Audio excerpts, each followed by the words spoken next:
ఉత్తర Korea అధినేత Kim Jung ఉన్ గురించి ప్రత్యేక పరిచయం అక్కర్లేదు. ఇటీవల అతడు తీవ్ర అస్వస్థతతో కనుమరుగయ్యాడు. దీంతో ఆ దేశ ప్రజల్లో ఒక్కరు కూడా అతడు ప్రాణాలతో ఉండాలని కోరుకోలేదు, ప్రార్థించలేదు.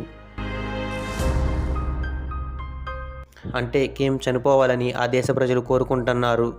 అక్కడి క్రూరమైన రూల్స్ తెలిస్తే మీరు కూడా అదే కోరుకుంటారు. కిమ్ జంగ్ ఉన్. ఇతడి పేరు వింటే అమెరికా సైతం వణికిపోతుంది. ఉత్తర కొరియాను ప్రపంచం నుంచి వేరు చేసిన ఈ అధినేత ఆగడాల గురించి తెలిస్తే మనం ఎంత స్వేచ్ఛగా బ్రతుకుతున్నామో మనకు అర్థమవుతుంది. కేవలం కిమ్ మాత్రమే కాదు, అతడి కుటుంబం మొత్తం అంతే. వారికి ఎవరైనా ఎదురైతే సొంత వాళ్ళను కూడా చంపేయడం వారి ఆనవాయితీ. అలాంటి ఆ ప్రభుత్వంలోని అధికారులు, ఆ దేశంలో నివసించే ప్రజల పరిస్థితి ఎంత దయనీయంగా ఉందో అర్థం చేసుకోవచ్చు.